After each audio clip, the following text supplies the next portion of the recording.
Here, Mesa, Arizona, brought to you by Jiffy Lube. And we want to go real quick here. Jiffy Lube's got us covered each and every year out here at Ho-Ho-Kim Stadium. Want to remind you, the phone line is brought to you by Fire Wings, firewings.com. 21 different flavors to choose from. Fire Wings, just wing it. And we're going quick only because the skipper of the Oakland Athletics is joining us, as it become a tradition each and every year.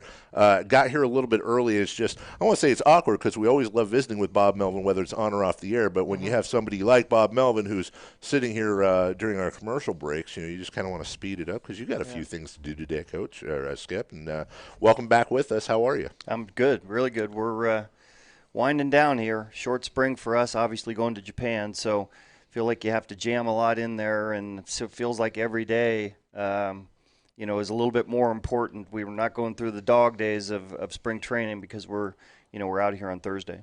Is that something you start preparing for before spring training starts, and how you want to kind of attack these few weeks?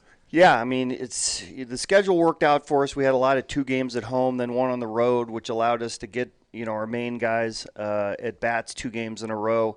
Typically, I like to get our guys between 55 and 60 plate appearances. It's going to be more like 40 before we go. So we've played them a little bit more, maybe a little bit deeper into games. But that was something that we knew we were going to do coming into camp. And you went through this, 2012, and we were talking off the air. Actually, had a great year that year, but there's challenges, obviously, going to Japan, doing real games over there a couple times, spring training back with the Bay Bridge Series, then back to a regular season. So with the jet lag, the adjustment, and all that, are there things you can do other than what you just mentioned to prepare? You just kind of have to go through it and hope for the best. Well, our training staff does a good job. And we're gonna have a meeting here in a little bit about during the flight, when to sleep, obviously hydration. When we get there, we're trying to time it where we can go to bed, a few hours after we get there, and try to augment the time change right away. And then, it's really not so much there. It's more when we're coming back that you get it a little bit. Sure. But, we get back, we'll have an off day after that. Then we'll have a workout. We have 3 games and then another off day. So by the time the regular season starts again, we feel like we're ready to go. But it just is what it is. Do you have to do you guys and the players have to handle things differently mentally going into a situation where you're playing real games and then you come back and you play some more exhibition games, and then you got to get back into the mindset of regular season again? Yeah, I don't think so. I mean, once it's a regular season game and we're lining up against the Mariners there, the importance of those 2 games. So, it's prudent that we do have some spring training games when we come back, so it allows us to get acclimated again, and then you start the regular season again. So, karma-wise, we had a pretty good year in 2012. Sure. So, if hopefully I tend to be a little superstitious at times. So, hopefully this is the same case. I'm just knocking There on you some go. wood here. Hey, Skipper Bob Melvin joining us. It is impossible to predict what the A's are going to do, and it seems like it's been that way throughout much of your tenure. Last year, I don't ever want to say out of nowhere because I think that's disrespectful, but I don't think a lot of people expected the competitive nature that you guys had and that run you had. What went right last year? I mean, what made that happen? Well, typically when we have success here, we have younger players perform. We're not going to have the highest payroll, so it's important to us that that we give younger players the opportunity. And in our case last year, Lou Trevino, what he did, and obviously the mats on the corners were absolutely fantastic. Chad Pinder's another guy that came up through our system that had a lot of success too. So it kind of revolves around young players for us. 2012, we had coming down the stretch and into the playoffs, we had 5 rookie starting pitchers. So, Right. We're not afraid to give them an opportunity. But, I think we knew in spring training last year we had a special group. It might have taken a little while to kind of understand who we were and get the type of confidence. Where is the success and confidence? Do you need the confidence to have success? Do you need the success to have the confidence? Well, it was the latter for us. So we hadn't had the success yet, but we had a lot of confidence. And then once we started having success, you saw in the second half, we just took off and rolled. So, these guys felt good. Every day we came to the ballpark, we felt like we were going to win. How much does it help you as a manager when you come into spring training having mostly the same lineup that you had last year? How much does that impact the way you go about spring training? Yeah, I mean, we have the same lineup because we had guys that performed really well, and Ramon Laureano came up, did a great job for us in center field too. I mean, it's one after the other. So that's what you aspire for, and everybody talks about different expectations this year. Well, what we want the expectations. We want to be a targeted team, and you want to consistently be that team. I think that's what everybody strives for. So. When you do have that type of success, then you're going to have some continuity with the guys. We do this year. We've had some minor changes, but for the most part, we look similar to what we did at the end of last year, and that's because we won 97 games. So it's a good thing. Well, and those hitters, as you said, getting more experience or should only get better. You have the best home run hitter in the game. That bullpen anchored by Trinan is insane. Starting pitching, I'm very curious about that. Obviously, injuries last year with guys like Puck. And now you've got young guys coming up. We hear about Luzardo. That starting pitching, how confident are you there? Well, you know what? We're last year with the injuries we went through, we actually lost every single starter that we started the season with, and we were able to plug guys in and give them an opportunity, inspire them with that opportunity, and do it a little differently. We probably used the bullpen a little bit more, but Mike Fires came back, and he was important to us last year. Marco Estrada is going to be a big sign for us. And then we have, Brett Anderson, who was here last year. And then we got a whole host of guys that were part of it last year. And I think that's something we do well and creates a lot of momentum, is the fact that it's not just 25 guys. For us, it's close to 50 every year. And everybody feels like they're involved. So, we don't dominate with one or two or three guys.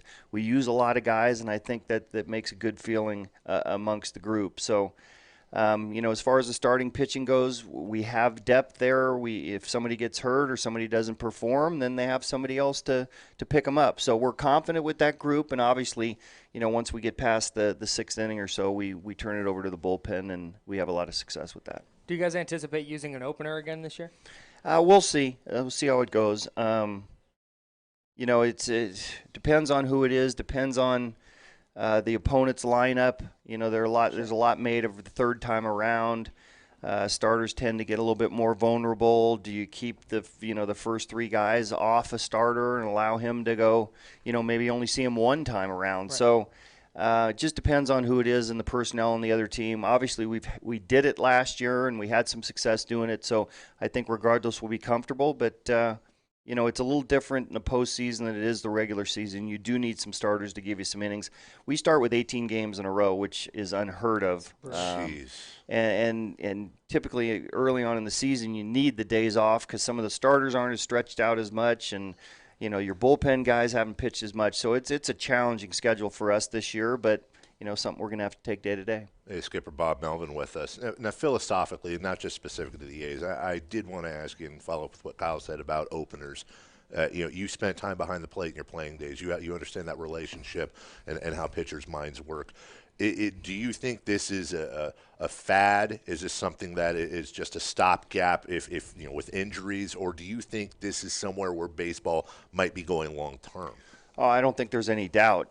Each team, starting to try to get a little bit more creative, depending on the personnel. Like the Astros, they don't have to worry about that. They run a top end starter out there every day, and sure. That's the way it goes. So.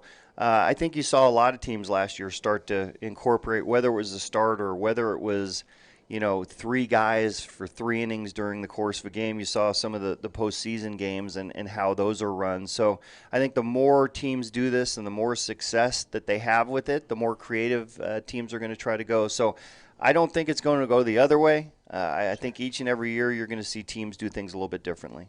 Where do you stand on the idea of a pitch clock?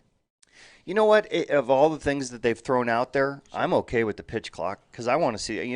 You ask any position player, they want the pitcher to get on the mound, get the ball, and pitch. Sure. You taking a long time in between pitches, guys get caught on their heels and so forth. So I think everybody would like to see that. And with the younger players coming to the big leagues now, they've had the pitch clocks in the minor leagues. Right. So there's only a small segment of guys that aren't used to that. And I think if we're looking to capture maybe a younger crowd that Maybe doesn't want to sit there and watch a 4-hour game. I understand that. So I would be all for it. I don't think it's going to happen this year, but I think doing it in spring training maybe get guys into their routines and get the ball and go a little bit quicker. If we're getting into future possible rule changes, the other one they're looking at is the minimum amount of batters faced. Is that same thing there? You okay with that? Or no, yeah, that I'm not seems okay a little with goofy, that. doesn't it? I mean, you're changing the game significantly now. So I think there are other potential avenues to go. That's not my favorite. And I think a lot of these potentially are thrown out to pull back in negotiations when, after 21 when the contract comes up again. It changes strategy completely, doesn't it? It does. The man on second and, in extra inning games, stuff like that too. I mean, now you're kind of taken away from what the game actually has to offer in the tradition of the game. I think there's a balance. But sending a guy out there and having him face a number of hitters, I don't think is in the spirit of the game. And I just want to build on that because I'm a child of the '80s, and that was I'm a National League guy growing up, and the small ball, and I understand that things have changed, but I feel like baseball, I still see big contracts. I still see lots of people in the stands. I understand that maybe other sports have bigger growth or whatever people say, but how do you balance, in your opinion, like you said, we want to grab some younger people, but at the same time, baseball's been around since the 1800s. That's the way it is. Should baseball change for the younger crowd? Well, I think in ways it does, and it finds a way of, the game's so good that it finds a way attracting younger people. I think we're embracing more of the bat flips and stuff like that and the celebrations, which is great. If that's what fans want to see, you see it in the NBA, you see it in the NFL. In baseball, that was something that did not happen when I played. Right. I mean, you did that and you found a baseball in your ear the next at bat. So a little different as far as that goes. But if that's what fans want to see and there's more excitement to a game that's maybe a little bit longer than the others, then you know what, I'm actually can acclimate to that. Okay. All right, I want to ask you this because this is something we've almost come to blows over in the studio. Where are you on the universal DH? Well, I'll tell you what. I think. Come on, Skip. For me, I like the differences in the league. Okay. And what I would actually like to see is when a National League team goes to an American League park, that's where the pitcher should hit. So to show the fan base a different look, in a different ballpark. Okay. So there's differences in the league. I like it. When we go into interleague, I enjoy. We go to National League parks doing it the National League way. But I think if you could flip it in the ballparks, you get the fans to see something a little bit different. That's actually very interesting. I can get down with that. He's a big DH guy, universal DH. Right. Again, National League guy. I love the strategy. I get that nobody goes to see a pitcher hit. But the strategy that it brings in, I mean, you're getting a free at-bat again for free. I understand that. But, again, I don't like changing too much stuff. Yeah, in the National League, there's a little bit more of a break toward the bottom of the order. Sure. And some strategy. But there's also some strategy in the American League where in the National League, a lot of times you're taking your starting pitcher out because you're behind and you have to hit for him. The American League, you have to really identify when that pitcher's done. So there's strategies on both ends of it. But I think to keep both schools – American League and National League, I'd be okay with seeing it remain the way it is, but like I said, maybe a tweak. Absolutely. How amazing is Chris Davis? I just marvel every year. This guy's the best home run hitter in the game, and he's not making his $30 million a year. And it seems like everyone likes money, but he doesn't. It seems like he doesn't even care. He loves it here. He doesn't need to be in the spotlight. I don't know. I honest to God don't know how many people that consider themselves sports fans could pick him out of a lineup or could pick his voice out of a lineup, but he just comes up every year and, pun intended, just crushes it. How much of a joy is he to manage? Boy, he's easy to manage, and he's one of the more well-liked guys in our clubhouse too. And to do it in Oakland, I mean, it's not like we're Baltimore. I mean, it's a tough ballpark, especially at night, to hit home runs in, and he just continues to do it. He does it to the opposite field. You see many players come into our ballpark and get humbled when they hit a ball at night, out to the big part of the park, and they think it's a home run. You see them kind of getting into their home run trot. Next thing they know, it ends up short of the warning track. You get humbled at our place in a hurry. He does not. So there is not a ballpark that when he touches it pretty good, it's not going to go out of, and there aren't many guys like that. You mentioned that Chris Davis is one of the more well-liked guys in the locker room, but something that we've noticed over the last couple of years is these guys just seem to kind of like each other in general. Does that make your life easier as a manager? And then how much does that locker room cohesion translate on the field? It does. There's value in that. I mean, you can't analytically you can't see that, but literally we talk about playing for the guy next to you. And the playing for him is more important than playing for yourself. Right. And playing for the next guy means you're playing for your team. And it's teams that win. It's not individuals in baseball. I think more than any other sport, it's the team cohesiveness that kind of resonates. And you're seeing, really look at the Warriors. I mean, granted, they got a great talent base, right. But that's a group that gets together from the top all the way down. I think that's important. So.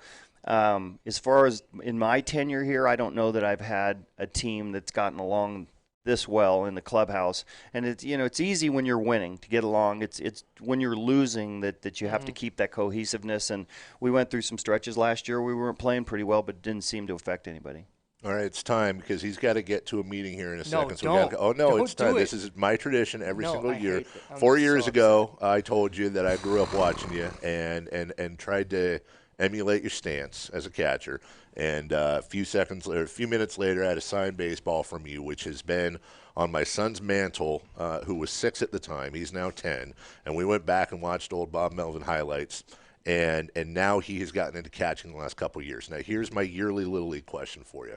Last year was the first year he did not have fun. Some dummy decided to draft him up where he was the youngest guy in his level, and he spent the whole year being overpowered and dominated, and now they just started practicing last week. For a kid who's lost, literally a kid, who's lost a little bit of confidence, give me some suggestions, skipper to father, as to how to keep it as fun for him as possible this Well, he's got to realize that he was put into a situation where he's probably not going to have a lot of success. But I think at the end of the day, if he can fight through that, he's going to be mentally tougher when he goes along, because baseball is a game of failure. I mean, you as a hitter, if you succeed 3 out of 10, you're failing 7 times. So you have to be able to deal with failure. So if he can get past this year, have some success, he's gonna have that background to know, you know what, I can get through this. And a lot of guys that come up through pro ball have never had failure. And once they experience the failure later in life, they don't know how to deal with it. So as long as you can stay, hey, look, this was a challenging year for you for many different reasons. This year, you're going to see the fruits of that. It's going to make you mentally stronger as you go forward. And every year I get a tape of that, and every year I play it for him when he gets home from school. Skip, you're always fantastic with us. We know you got to get to a meeting, and we've got to get out. We're going to say goodbye from Mesa, Arizona. Jiffy Lube has brought us down here each and every year. They've got you covered. We'll be here Tuesday, tomorrow, and Wednesday getting all the A's coverage for you, talking to all kinds of players and taking your questions, doing our best to answer them as well. So for Joe the engineer, Kyle Madsen, Jay back in studio, the skipper Bob Melvin, and everybody down here at A's Spring Training, thank you so much. Jim Rome is next. Enjoy the rest of your broadcast day, and go Kings tonight versus the Wizards right here on Sports 1140 KHTK.